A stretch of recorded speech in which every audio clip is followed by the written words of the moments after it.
Новините. До сега в страх. Димитър Рачков и Мария Игнатова отпаднаха след първото изпитание в специалния ни епизод. След второто предизвикателство играта свърши за Ники Илиев и Саня Борисова. Две двойки стигнаха до финала.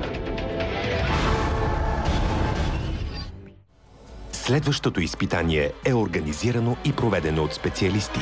Не имитирайте това, което предстои да видите. В противен случай застрашавате здравето и живота си.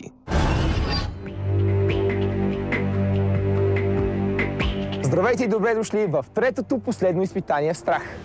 Днес най-накрая ще разберем коя ще бъде първата българска двойка, която ще спечели наградата от 15 000 лева. Готови ли сте да разберете каква е вашата последна задача? Да! Днес вие ще трябва чисто и просто да паркирате автомобил. Стига бе! В автомобил ли е паркир? Как ще го паркираме? Ау, не, ужас! Имам 200 катастрофи. Бебе, и аз ще имам след малко първата ми. Аз нямам книжка, хора. Тихо бе. Концентрирай се, това е елементарно. Скъпи приятели, вие ще трябва да паркирате автомобила точно по този начин, по който го направи нашият каскадьор. Но все пак, тъй като се намирате в страх, а не сте път на помощ, ще трябва да го направите в движение, докато и двата автомобила се движат. Първоначално вие ще стоите на едно място и ще трябва да изчакате тази голяма платформа камион да ви подмине. Когато тя го направи, вие трябва да я последвате. В момента, в който чуете клаксона, изпитанието за вас започва.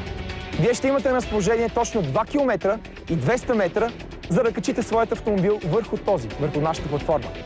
В момента, в който пак чуете сирената, изпитанието за вас приключва независимо какъв е резултат. Победител в днешното издание на Страх ще бъде двойката, която се справи по възможно най-добрият и бърз начин. И за финал оставих най-приятната изненада. Човекът от вас залата, който кара, ще трябва да го направи с абсолютно затворени очи, разчитайки само на преценката на своя партньор. Боже!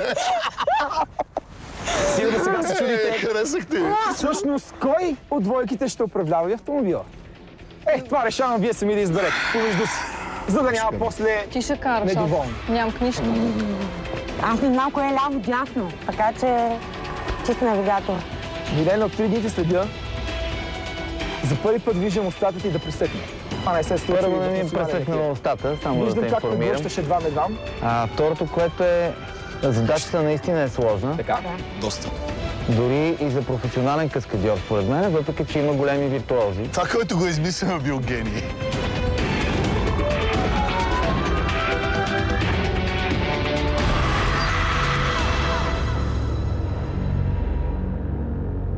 Настъпи момента, в който ще разберем коя ще е първата двойка, която ще започне и ще направи своята каскада.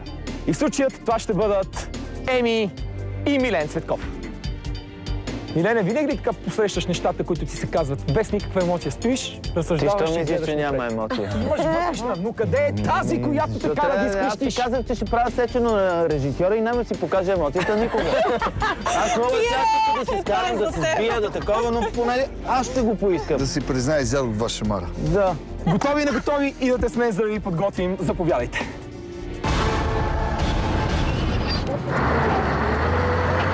Камионът тръгна спокойно. Всеки момент ще мине маркера и те трябва да застанат зад нас. Започва да ни задминава. Чакай. Тръгвай. Тръгвай. Стоп. Ляво, ляво, ляво. Газ, газ, газ. Стоп. Дясно, дясно, дясно, дясно, дясно, дясно. Или дясно? Газ, газ, газ, газ.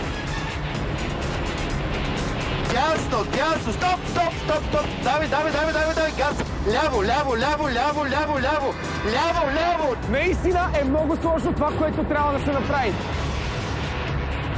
Дясно, дясно, дясно. Стоп, стоп. Ляво, ляво, ляво, ляво, ляво, ляво, ляво, ляво. Стоп. Виждам очите на Милен как шарят. Не, тя пак не лечи. Не, ще ги направя. Тя се заби много далече. Силно дясно, силно. Давай, давай! Стоп. Да, тя успя. Тя се върна на пътя. Вижте каква интрига. Ляво, ляво, газ, газ, газ, газ. Силно газ. Силно газ. Ляво, ляво, ляво, ляво, ляво. Все още нищо не е свършило, докато не чуем клаксона. Газ.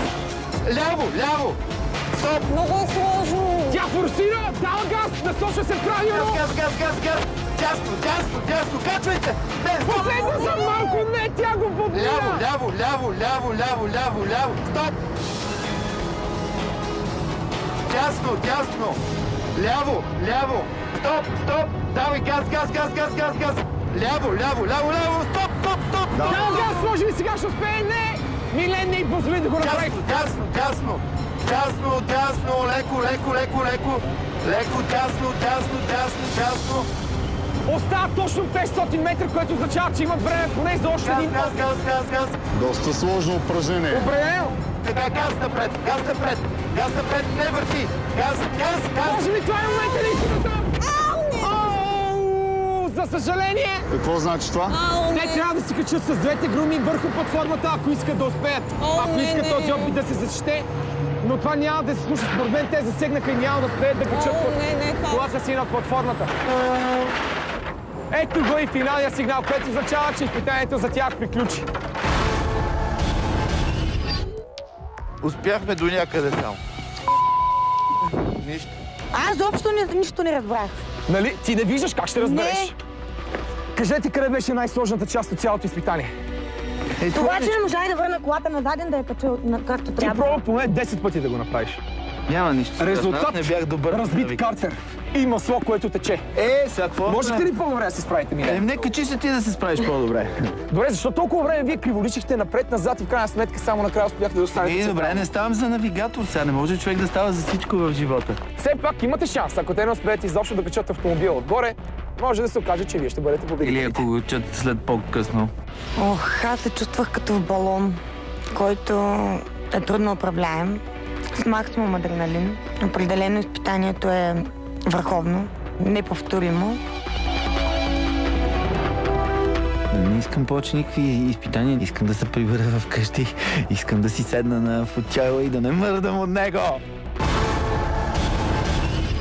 Мите, разкажи малко повече сега за твоите 200 катастрофи. Не искам, защото после в София трябва с такси да... Едно единствено нещо в момента ме вълнува. Ще стане ли свидетели на 201? 201-то обръщане в надявам твоята се шофьорска този кариера. път да не го направим. Надявам се само да е с един лекичък пирует. Сега Нали, момента... да не е много по-рязко, защото иначе аз такъв рязък ще му забия, че няма да стане повече. Успех! Мерси. Мерси. Кой от вас ще шофира последно? Той. Аз. Сигурен ли си? Да. И така, наближаваме ги. Те вече трябва да тръгнат след нас. Давай. Направиха го почти както вие го направихте. Говори! Давай сега. Изпитанието за тях започва в този момент. Те се насочват. Надясно, бебе, надясно. Това е ляво, кое даваш в момента. Надясно, бе. Надясно, ето бе! Надясно още. Дай надясно, бебе. Надясно още. Стоп, намали малко, намали. Дай надясно. Малко още. Напасват се. Ето сега са Дай точно срещу малко нас. газ. Дай малко газ. Стой. Стоп. Дай още малко надясно. Давай! Още малко надясно, съвсем малко. Давай! Още малко надясно.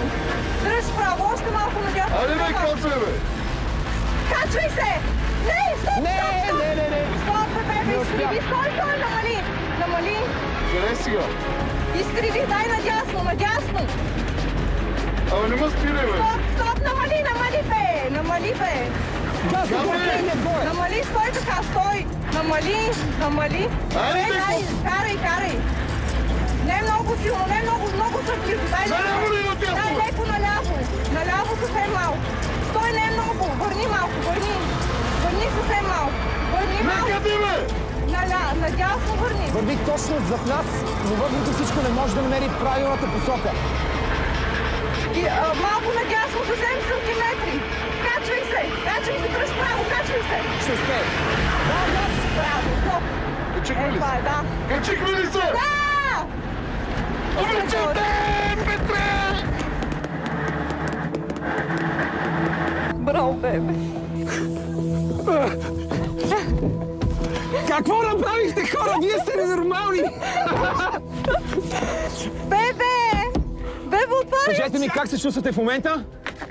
Според мен Митко не може да говори, аз се чувствам Митко, страхотно. според мен ти дори плачеш в момента. Твоите очи са насълзени. Тая победа я Защо? посвещавам на Митко.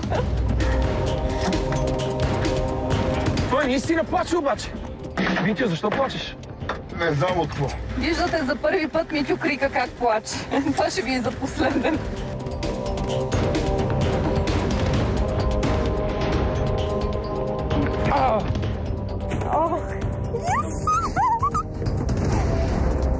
Кажи ми, защо такъв голям, силен мъж като те плаче в момента? Чакай, да ти помогна. Какво стана? Не ми победихме, това става. Тоест ти, когато побеждаваш, винаги плачеш. Бебе. Браво, бебе. Баща ми помогна. Точно преди 1 година той почина. На него ли посвети твоята победа? Да, но конкуренцията беше много силна. Признавам си. Чувстваш ли се в момента по-различен от преди да започнеш? Не мога, нищо не изпитания. чувствам. В момента не знам какво става. Скъпи приятели, вие изживяхте нашата романтична разходка високо под небето. Вчера се справихте с змиите по възможно най-добрият начин, а днес качихте колата на нашата платформа. Вие сте победители и очевидно не знаете какво е страх. Не знаеме, а що ме накарах да се разплача? Гледайте страх, наистина, това си е страх. Щом? Не, дето не ме е страх, ме хвана страх. Това беше страх. Показахме ви десетки изключителни изпитания, с които се справиха десетки изключителни българи. След всичко преживяно е сигурно едно. Смелите хора в България са готови да преодолеят и най-големия си страх.